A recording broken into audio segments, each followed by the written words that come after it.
오늘은 2023년 8월 13일 연중 제19주일입니다. 성부와 성자와 성령의 이름으로 아멘. 마테오가 전한 거룩한 복음입니다. 군중이 배불리 먹은 다음 예수님께서는 곧 제자들을 재촉하시어 배를 타고 건너편으로 먼저 가게 하시고 그동안에 당신께서는 군중을 돌려보내셨다. 군중을 돌려보내신 뒤 예수님께서는 따로 기도하시려고 산에 오르셨다. 그리고 저녁 때가 되었는데도 혼자 거기에 계셨다. 배는 이미 무태서 여러 스타디온 떨어져 있었는데 마침 맞바람이 불어 파도에 시달리고 있었다. 예수님께서는 새벽에 호수 위를 걸으시어 그들 쪽으로 가셨다. 제자들은 예수님께서 호수 위를 걸으시는 것을 보고 겁에 질려 유령이다 하며 두려워 소리를 질러댔다. 예수님께서는 곧 그들에게 말씀하셨다.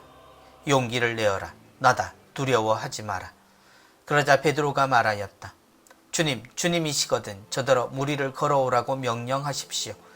예수님께서 오너라 하시자 베드로가 배에서 내려 무리를 걸어 예수님께 갔다. 그러나 거센 바람을 보고서는 그만 두려워졌다. 그래서 물에 빠져들기 시작하자 주님, 저를 구해 주십시오 하고 소리를 질렀다. 예수님께서 곧 손을 내밀어 그를 붙잡으시고 이 믿음이 약한 자야 왜 의심하였느냐 하고 말씀하셨다. 그러고 나서 그들이 배에 오르자 바람이 그쳤다.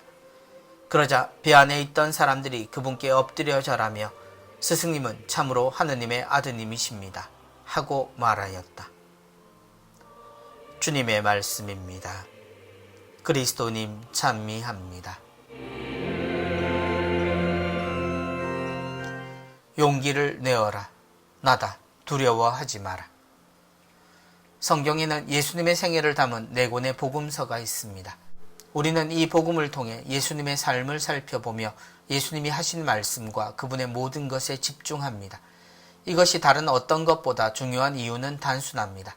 실제 하느님에 대한 우리의 직접 경험이기 때문입니다. 세상에 수없이 많은 아름다운 기도들이 존재해도 주님의 기도와 견줄 수 없는 것도 이 때문입니다. 그래서 복음을 읽는 것은 모든 성경에 대한 올바른 시선을 다시 세워주는 가치와 같습니다. 지금 시대처럼 학문이 발달한 시대가 없고 우리나라처럼 거의 모든 국민들이 글을 읽고 쓰고 자신의 의지를 마음껏 표출할 수 있는 시대에 글로 적힌 복음을 읽는 것은 그야말로 축복입니다.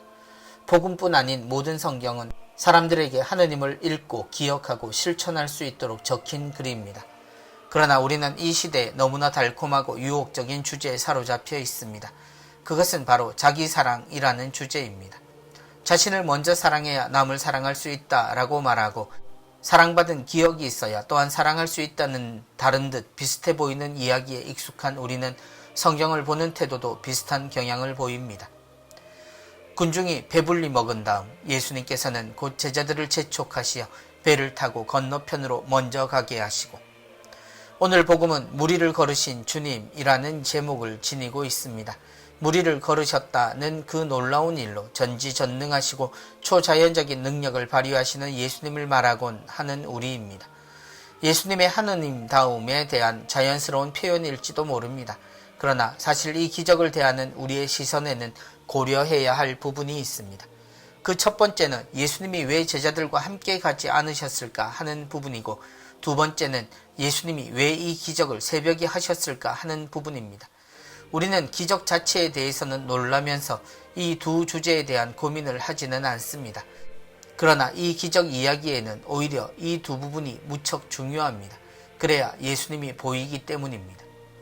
예수님이 제자들을 따로 보내신 것은 그들이 주님이 사람들을 먹이고자 하시는 생각에 반대했기 때문입니다. 그래서 주님은 모두가 다 먹고 남은 후 제자들부터 재촉하여 당신을 떠나게 하셨습니다. 그들이 주님의 뜻과 달리 했기 때문입니다. 그리고 새벽에 주님이 무리를 걸으신 이유는 무리를 걷는 것보다 제자들이 위험에 빠져 있었기 때문입니다.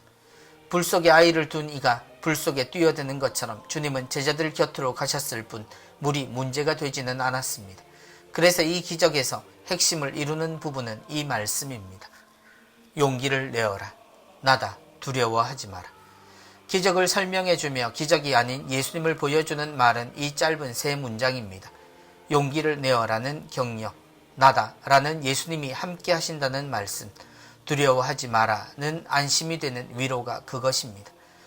이것이 주님 발밑에 물보다 훨씬 중요한 가치입니다. 베드로는 그런 주님을 믿지 못하여 자신에게 물 위를 걸어오라고 명령하십시오 하고 청합니다. 그리고 그가 걸어오다 두려움에 물에 빠져들자 주님은 말씀하십니다. 이 믿음이 약한 자야, 왜 의심하였느냐? 이 의심은 주님의 능력에 대한 의심이었을까요? 아닙니다. 이것은 처음부터 주님이 오셨는지에 대한 걱정을 말합니다. 주님이 함께 계시기에 걱정하지 말라는 예수님의 말씀에 베드로의 청은 주님이신지를 확인하고 싶었던 것입니다. 같은 글을 읽고 무엇을 생각하는가가 그의 모습을 드러낼 때가 있습니다. 자기 사랑과 욕심에 사로잡힌 이에게 주님은 물 위를 걷는 초능력자일 수 있지만 하느님을 사랑하고 그분의 사랑을 아는 이에게는 물불을 가리지 않으시는 하느님의 사랑이 보일 것입니다. 5,000명을 먹이신 기적, 물 위를 걸으시는 기적, 여러분에게는 기적이 보입니까? 사랑하는 주님이 보입니까?